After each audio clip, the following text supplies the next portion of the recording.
one of the great rivalries in the history of the WWE. All right, extraordinary. This, oh my God!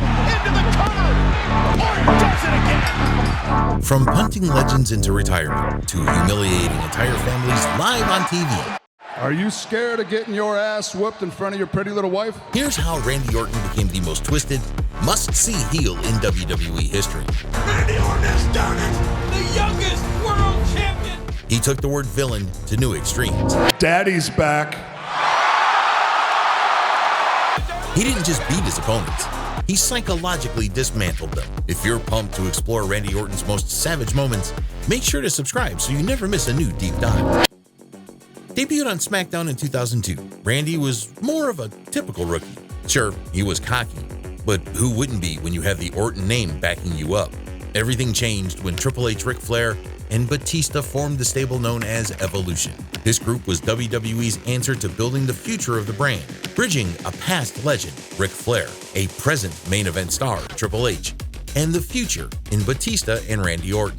Randy found himself learning from the best. He did the group's dirty work, interfering in matches and helping Triple H stay on top of the Raw brand. From knocking out potential threats backstage to double-teaming babyfaces, Randy was quickly gaining a reputation. But it wasn't until he broke out on his own that he truly revealed how vicious he could be. Still, in these early days, Randy was mostly overshadowed by Triple H. He was the kid in the group. While Batista dominated matches with his power, Randy was tasked with sneaky tactics, distracting referees, delivering cheap shots, and helping the game keep his coveted World Heavyweight Championship. He wasn't yet the monster he'd become, but seeds of arrogance and brutality were planted well before the world realized it. The first major sign that Randy Orton was more than a typical heel came when he embraced the moniker Legend Killer. Seemingly overnight, he began targeting legends, be it Shawn Michaels, Sergeant Slaughter, or even those considered untouchable icons of wrestling. He took out Mick Foley in a brutal, career-defining match, shocking fans by taking and dishing out unimaginable levels of pain. Randy's entire persona revolved around humiliating established names. It didn't matter if you were well-respected, on the verge of retirement, or physically unable to defend yourself, Randy would drop you with an RKO and add another notch to his growing list of kills. The absolute ruthlessness of attacking older wrestlers who often appeared just for nostalgia popped the audience in both horror and awe. One of the most outrageous moments saw him spitting in the face of Harley Race, a move so disrespectful it cemented Randy as someone who recognized no boundaries. During this period, he captured the Intercontinental Championship, a title run that showcased his budding in-ring ability. Before long, at only 24 years old, he made history as the youngest World Heavyweight Champion in WWE. That success, ironically, earned him a swift beatdown from his own teammates in Evolution. Triple H's jealousy boiled over, and Randy found himself kicked out of the very group that made him a star. If you ask many fans, that moment in 2004, where the Evolution stable turned on him, was a turning point. It pushed Randy to new depths of bitterness and anger. On screen, he started lashing out more, and behind the scenes, rumors circulated about Randy being difficult, showing up late, getting suspended, and clashing with management. He was living the rock star lifestyle of a top heel, both kayfabe and in real life. Despite attempts to repackage him as a babyface post-world title win, Randy's natural inclinations shone through. He came off as a smug, arrogant douchebag, to quote fans at the time, and simply couldn't connect with the audience in that good guy role. He was destined to be the villain. There was no question about it. Perhaps the greatest showcase of Randy's early savagery was his feud with The Undertaker. Losing to the dead man at WrestleMania 21 was unacceptable to Orton, so he channeled his frustration into a crusade that took him to disturbing lengths. He crafted effigies of The Undertaker, placing them in caskets, and even set caskets on fire to torment the Phenom. The rivalry took a particularly controversial turn when Randy used Eddie Guerrero's lowrider just days after Eddie's passing. In a storyline segment on SmackDown, driving it into the stage to crash The Undertaker. It was a jaw-dropping moment that blurred the lines of good taste. Everyone watching realized then and there just how far Randy Orton's character would go to get into someone's head, or just to prove a point. Outside of that feud, Randy continued wreaking havoc wherever he went. During a storyline with Rey Mysterio, he famously declared that Eddie Guerrero was down there in hell. Even in a realm like WWE, where personal insults are part of the show, this comment felt especially cruel. Fans in the arena were left stunned. Some genuinely despised him for this. The man was in full savage mode, and it only escalated when he decided to be more cunning in the ring, employing psychological warfare and underhanded tactics to get wins. Around this time, Randy started crossing lines fans hadn't really seen in a long while. He was punting legends, spitting in the faces of his rivals, and RKOing unsuspecting victims. Even the 80-year-old Fabulous Moolah once tasted the mat from an RKO. If you so much as looked at Randy Orton the wrong way, you were done for. The unpredictability was mesmerizing. By 2007, Randy Orton was no longer satisfied with merely attacking icons. He wanted to reinvent himself into something even more dangerous. Thus, the Viper persona was born. A more measured, methodical version of Randy Orton who struck with sudden, lethal force. Gone was some of the initial brashness. In its place was a cold, predatory aura. This shift was exemplified by his new finishing move, the punt. Whenever Orton lined you up and kicked you square in the head, it signified a storyline write-off. Wrestlers were shown incapacitated for weeks. Seeing him punt an unsuspecting legend or even a fellow top star felt jarringly real. It was easily one of the scariest moves in WWE at the time. Kids on the playground wanted to mimic the RKO, but were terrified of trying the punt. It looked like it could genuinely end someone's career. The introduction of the punt kick marked a key transformation in Orton's ring style as well. He became more methodical, stalking around the ring, coiling like a snake before striking. His behind-the-scenes issues seemed to subside a bit as WWE began showcasing him front and center on their programs. By late 2007, Randy Orton became WWE Champion.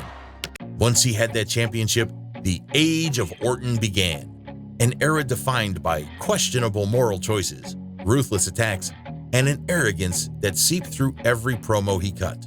You're not a legend. You're a lapdog. You're a glorified devil's favorite demon right now. What, the devil's favorite dumbass? His dominance as WWE Champion carried into 2008, where he faced the likes of John Cena, Triple H, and Jeff Hardy. Yet Orton's greatest hits weren't just the matches.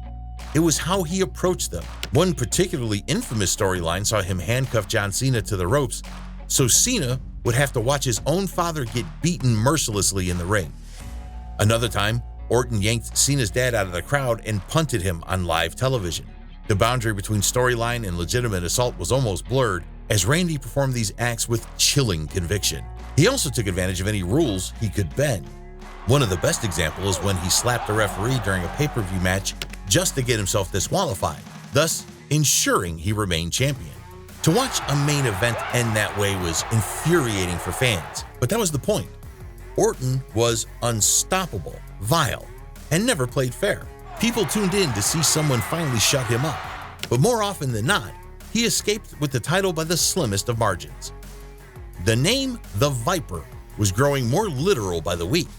He would slide out of the ring, slither across the floor, or posture in ways reminiscent of a snake ready to snap at any second. This unique ring presence, paired with his growing list of victims, established him as arguably the top heel of his era. By the time 2009 rolled around, Randy Orton had one more radical evolution in store. He shaved his head and assembled a group known as Legacy, featuring Cody Rhodes and Ted DiBiase Jr., both fellow multi-generational wrestlers. The idea behind Legacy was that Randy would mentor these younger stars, molding them into a cohesive unit that could dominate Raw. But in truth, it was more like a personal squad of henchmen that helped him further his own twisted goals. And what were those goals? Well, apparently to ruin the McMahon family.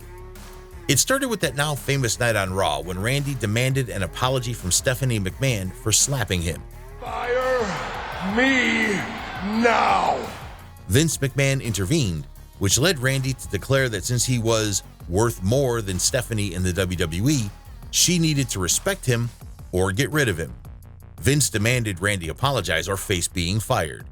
Randy pretended to comply, but instead slapped Vince in the face and then punted the 64-year-old chairman.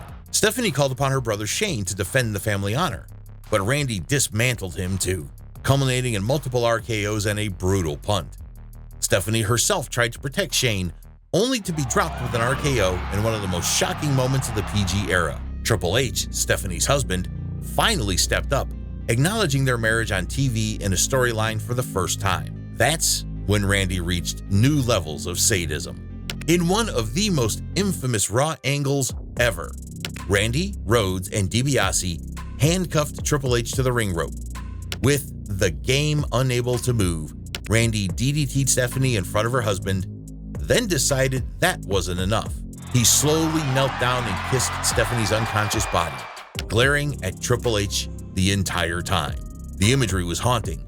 Triple H was practically in tears, raging while Randy just smiled maniacally. Then he picked up a sledgehammer and dropped Triple H with a vicious strike before leaving the ring. In the ring, as people hoped, especially following the legendary Undertaker vs. Shawn Michaels match, but the storyline leading up to it was absolutely nuclear with drama. Even after WrestleMania, Randy continued taunting the McMahons and, ironically, found ways to keep claiming the WWE Championship. In a six-man tag match at Backlash, Legacy vs. Triple H, Shane, and Batista, Randy sealed his victory by punting Triple H, capturing the WWE title once again. If you were a McMahon ally, or just an innocent bystander who dared to look at Randy the wrong way, you were marked for destruction. With the McMahons devastated, Orton then set his sights back on John Cena. The Orton vs. Cena rivalry is among WWE's longest-running feuds. Reminiscent of anime rivals who just can't leave each other alone. The two traded the WWE Championship multiple times in 2009. In an I Quit match at Breaking Point, Randy came dangerously close to torturing Cena beyond repair, whipping him with kendo sticks and basically playing with his incapacitated body like a villain out of an action movie. Yet Cena's superhuman resilience won out, forcing Randy to say, "I quit." I quit! But the Viper was not done. At Hell in a Cell, Orton choked out Cena and reclaimed the title, only for Cena to challenge him to one more decisive showdown, an Iron Man match at Bragging Rights. That match remains infamous for Randy's attempt to literally blow Cena up on stage using the Arena Pyro system. Randy hammered Cena's head onto the pyro control panel, then spammed the buttons so fireworks would detonate around the stage in an attempt to fry him. It was cartoonish, yet terrifying. Orton was like a man possessed, pressing random controls while cackling at the chaos he'd unleashed. Ultimately, Cena bested Orton again that night, ending the rivalry, for the time being, and winning the WWE Championship. Finally, Kofi Kingston emerged as a new adversary after Kofi helped Cena in that feud, and Randy targeted him for revenge. Cody and Ted tried to lift Randy's spirits by gifting him a custom red race car, but Kofi vandalized it on national television.